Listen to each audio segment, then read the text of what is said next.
Saudari-saudaraku terkasih dalam Tuhan Yesus Kristus, selamat pagi dan berkah dalam. Kita berjumpa kembali dalam renungan harian kita, Kamis 22 September 2022. Bacaan yang menjadi dasar permenungan kita dikutip dari kitab Pengkhotbah bab 1 ayat 2 sampai 11 yang mengingatkan kepada kita semuanya sia-sia. Semua yang ada di bawah matahari tidak ada yang baru.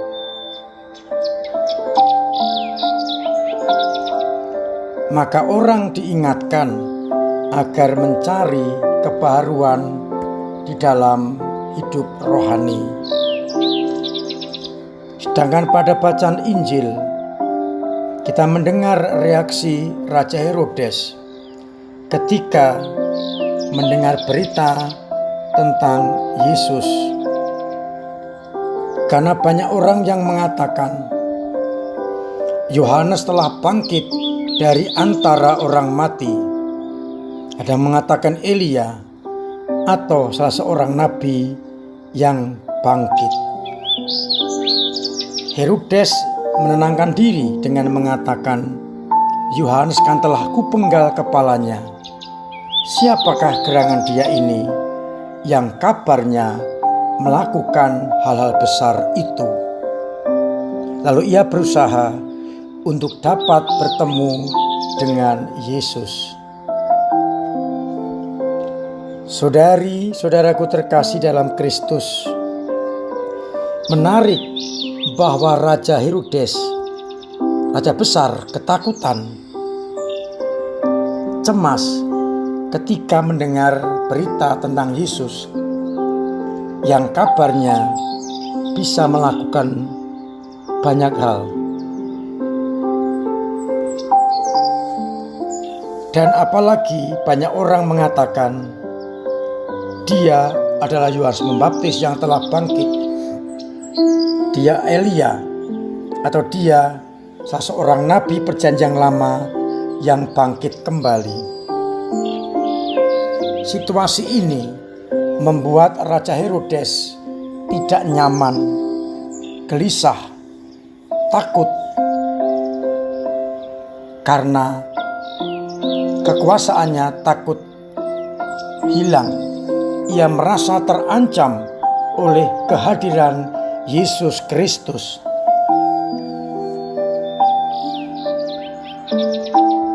Ia merasa tersaingi. Maka kemudian ia menenangkan diri dengan menegaskan, Yohanes kan sudah kupenggal kepalanya. Namun masih muncul bayang-bayang, siapakah gerangan ini yang kabarnya melakukan hal-hal yang besar. Dan karena bingungnya, ia berusaha untuk dapat bertemu dengan Yesus agar hatinya tenang. Saudari-saudaraku terkasih dalam Kristus, tindakan Yesus yang tersebar kemana-mana ternyata ditanggapi dengan berbagai macam reaksi. Ada yang senang, gembira, mencari Yesus, tetapi hanya untuk kepentingan duniawi, agar disembuhkan dari penyakitnya. Ada yang datang kepada Yesus untuk beriman dan percaya. Ada yang ingin bertemu dengan Yesus karena ia cemas, takut, was-was kalau kekuasaannya disaingi. Ternyata kedatangan Yesus tidak serta-merta ditanggapi secara positif oleh semua orang. Tergantung bagaimana disposisi orang itu. Saudari-saudaraku terkasih dalam Kristus, mengapa Herodes menjadi cemas? Karena ia takut kalau kekuasaannya tersaingi dengan pribadi yang namanya Yesus itu. Maka meskipun dalam akhir ini dikatakan, lalu ia berusaha supaya dapat bertemu dengan Yesus, dipertanyakan, untuk apa Herodes ingin bertemu dengan Yesus? Apakah untuk mendengarkan sabdanya dan kemudian mengambil sikap, yakni beriman, ataukah untuk motivasi yang lain? Kita tahu motivasinya adalah untuk mencari tahu siapa dia dan bagaimana sebenarnya, agar dia bisa tenang dengan kekuasaan yang ia pegang,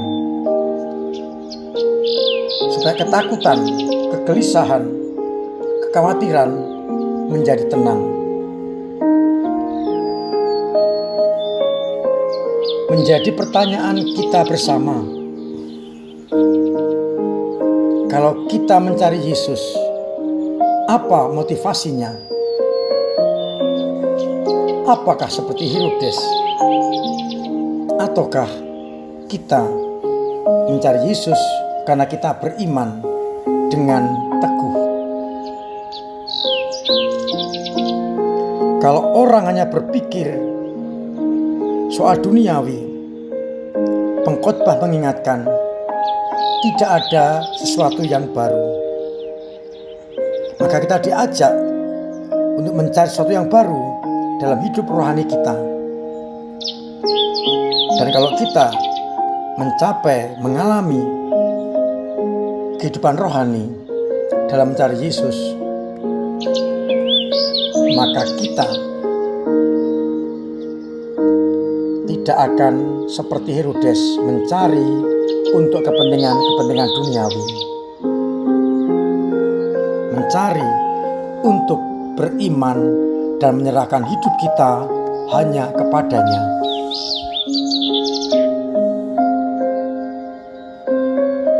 Kita bertanya, kalau ada orang yang hebat melebihi kita, bagaimana reaksi kita?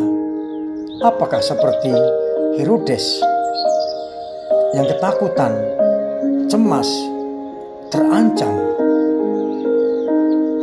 Ataukah kita ikut bersyukur atas orang-orang yang diberkati oleh Tuhan? Sayangnya, kebanyakan dari kita bila melihat saudara kita berhasil, kita sakit hati. Kita tidak senang, kita marah, karena ketenaran kita terancam oleh orang lain. Maka mari kita bertanya pada diri kita sendiri, apakah kita hanya akan mencari hal-hal duniawi yang dikatakan pengkhotbah sia-sia belaka, tidak ada yang baru?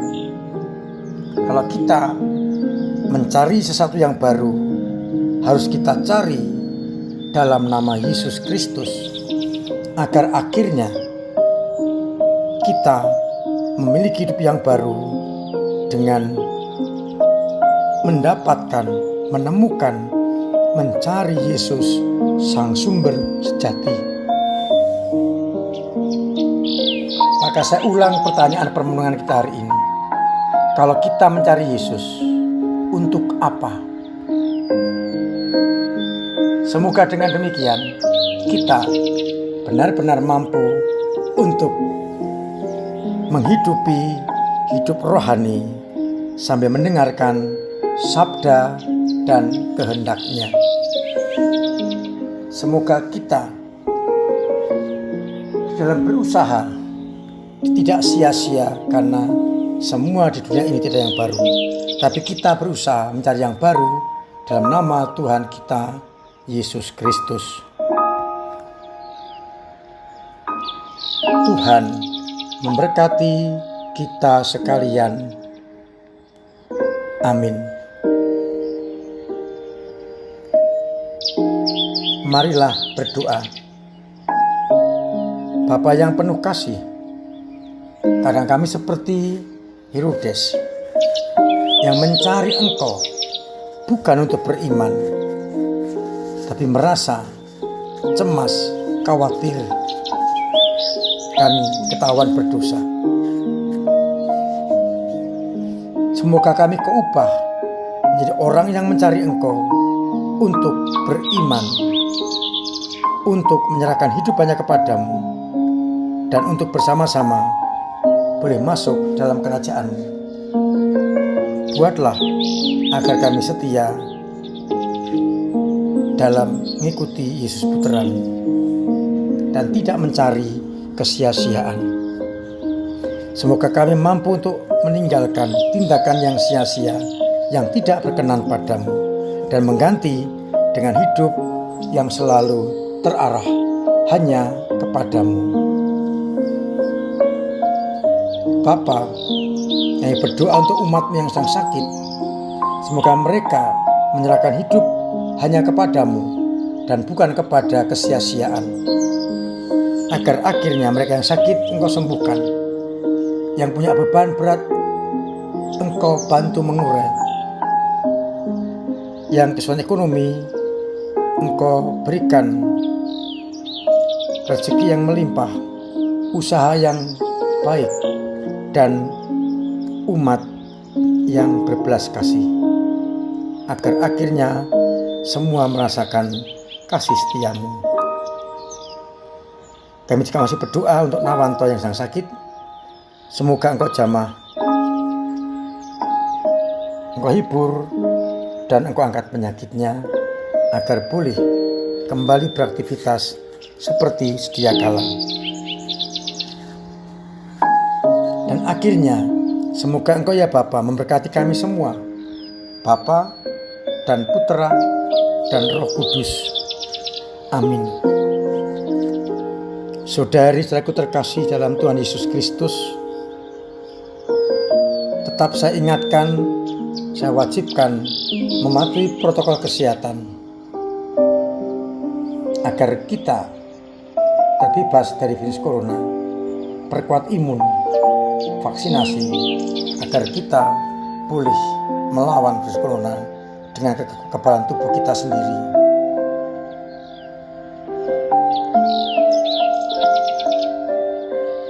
Sehingga kita akan semakin mampu untuk hidup dengan kesehatan yang prima melawan virus corona.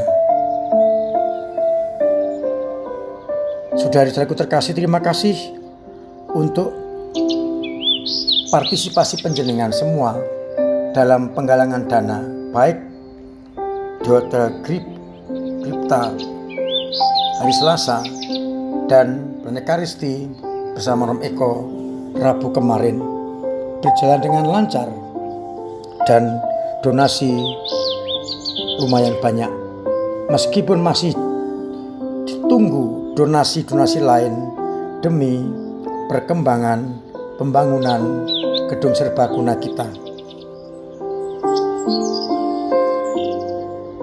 Siapapun juga yang ingin membantu dipersilahkan dengan transfer atau dengan cara apapun juga. Semoga dengan dana yang penjenengan kumpulkan, maka pembangunan gedung serbaguna kita akan segera selesai.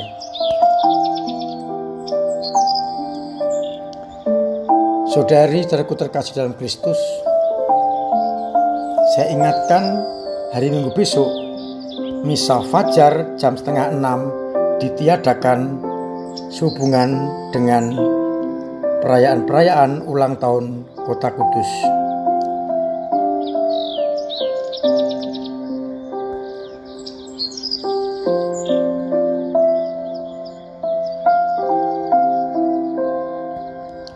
Dan pada bulan Oktober kita akan kembali kepada jadwal sebelum pandemi untuk perayaan Ekaristi Mingguan.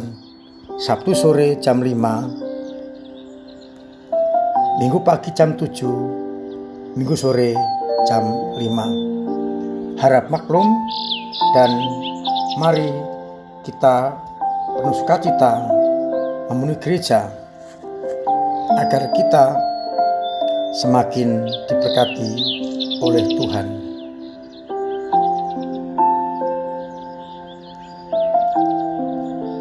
Tanggal 25 masih ada lomba-lomba. Silahkan datang untuk mengikuti ataupun menjadi penonton. Di antaranya adalah cerdas cermat dan membaca kitab suci.